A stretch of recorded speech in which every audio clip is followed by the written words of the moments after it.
Hey, what's up guys? Welcome to this tutorial, and today I'll be showing you how to do depth of field inside 3ds Max and Adobe After Effects in a very easy way. I think this is the most easy way to do depth of field in 3ds Max.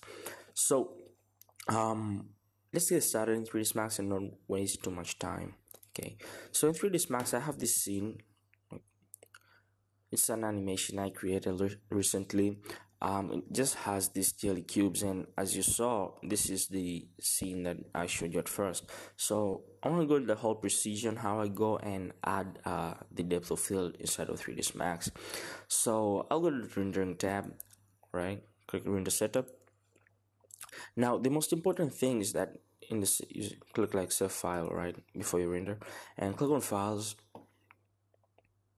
And as you're saving, all right, so say tutorial, as you're saving, make sure the format you chose is an RPF image file, all right, rich pixel format image file. Now we want to choose that and click on save. All right, okay, now something is off. All right, let me just explain a bit more.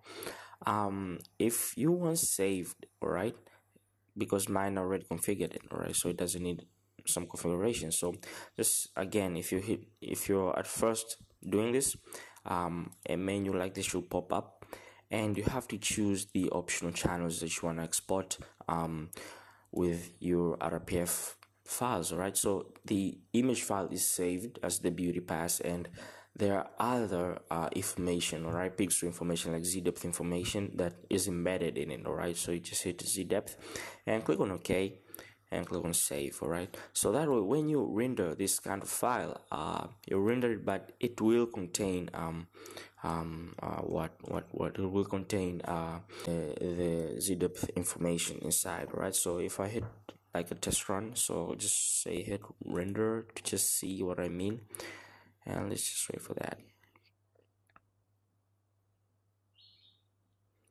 Okay, so this is a really nice way for doing, because it doesn't complicate the process that much.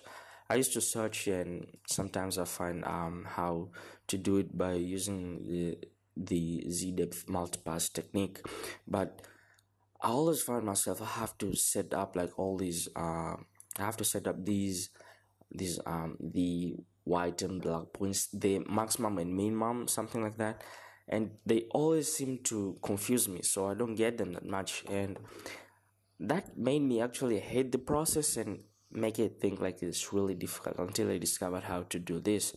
So let this thing render, and after it finishes, we'll see how.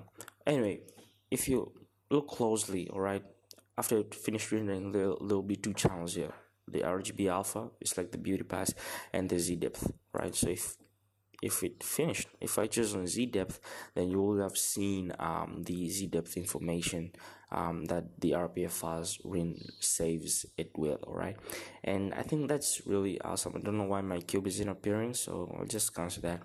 Anyway, you get the idea. I think that's the most important thing right here, is the idea on how to do that and not.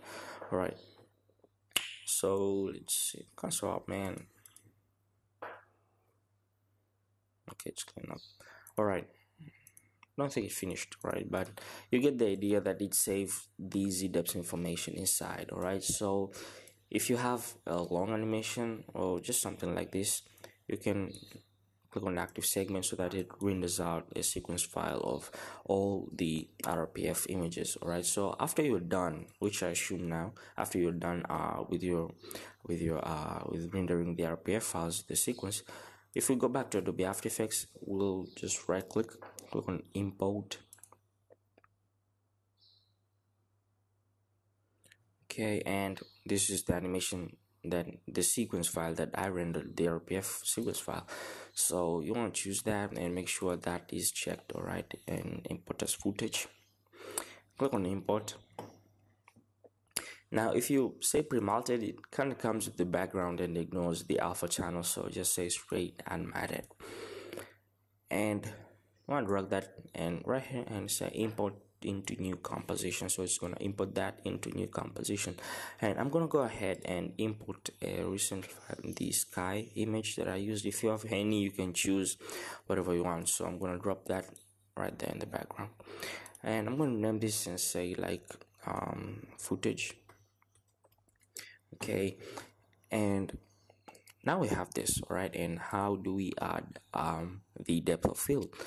Okay, so the first thing I want to do is, if I come right here and right click, or you can go to effect, 3D channel extract, we have ZDepth by default. If you chose the other kind of channels to export, you'll actually find them right there, right? So just say the ZDepth. And now what I like about doing this is that I get to set the whites, or the minimum and maximum, right inside of Adobe After Effects in real time. So if I say choose this, you can see that it's actually changing. Okay, that one goes. So I think this is a really nice way to do depth of field inside of 3ds Max. So you can see, and the whiter the object are, it means that the closer it is to the camera, and the darker it is means that it's further from the camera. So you can just adjust this, and okay, I think that's fine. All right, now selecting that layer, you want to go to edit and hit on duplicate, so that we have two of them now.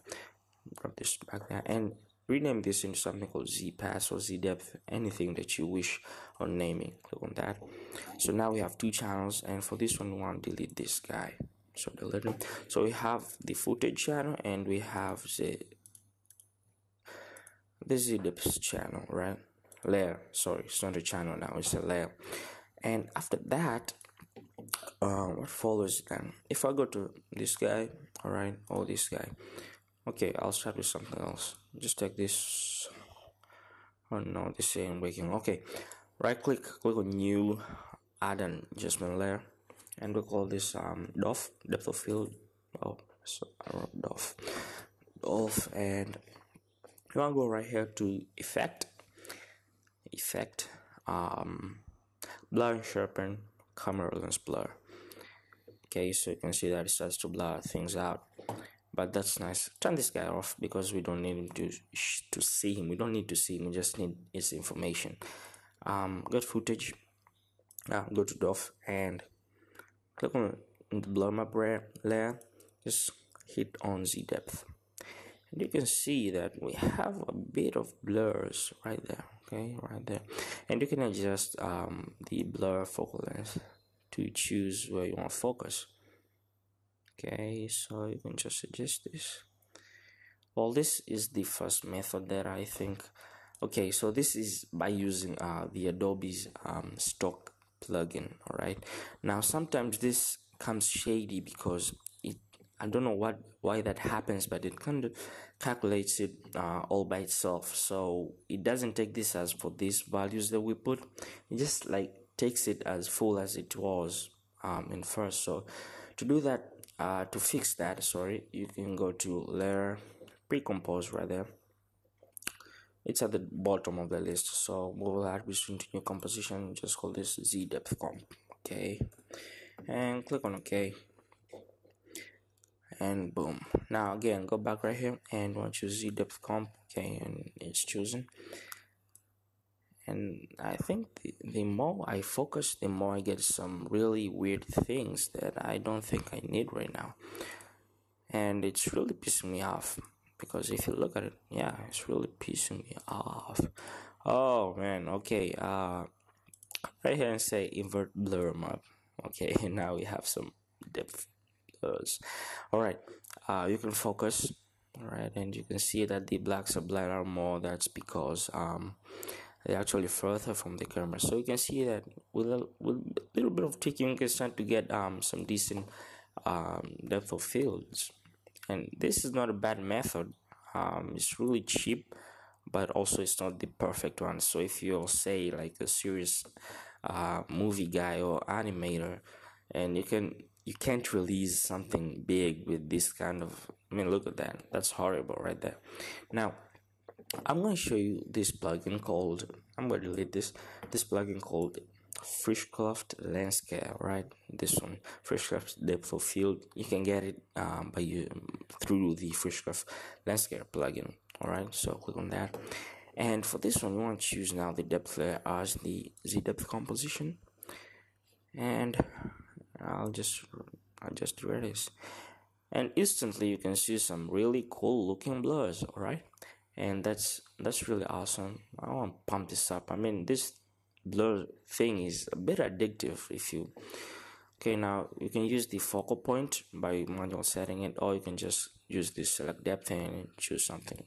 Boom, and there we have it. All right, so you can see that this is really awesome way and very easy way to have some very decent lens blurs right inside of 3ds Max and Adobe After Effects. So I think it really kind of saved time because you get to set most of the things. I mean, the blacks, I mean, that was really hard for me. I don't seem to understand them. I don't know why, they just confuse me a bit. And doing that inside of After Effects in real time, so I get to see where my blacks are, my whites are in real time. I mean, that's really awesome, and it excited me a lot the first time I actually learned that. So you can focus like that far guy right there, and you can see that it produces some really cool looking blurs, and you can further go and just like try tweak some stuff, right? But I'm not gonna go into that because I'm really happy with how this looks right now, so I don't want to complicate it a bit. And just to make this tutorial short, that's what I'm gonna do. So I can go all the way crazy to like 50, and I don't know which camera will you be using by that time, but that's a really macro shot. So right there, you can go to this guy again. So Fish Cleft, I think, is really awesome, and is very, very nice. Now, just like to point out, if you would have used this guy without pre-composing him, so let's copy him and let's paste him back right here, and say that you want to use him without pre-composing it, you'll see what I meant. All right, so if I choose this one, okay, let processing, you'll see that we'll have some really nasty looking bloods. I mean, that's just horrible. I don't expect some kind of that. I mean, that's just horrible quality right there. So if you to fix that, that's why we did the pre-composing, and by doing the pre-composing, it actually fixed it in a very nice way. I mean, look at that. See, I got some really nice elegant looking flares, no, not flares, blurs. All right, elegant looking blurs right there. So yeah, once again, I'd like to welcome you, and this is CrazyMax the dog. My name is Yusuf Wikam, and thank you for watching this tutorial, and I hope that you can watch more and more. Thank you.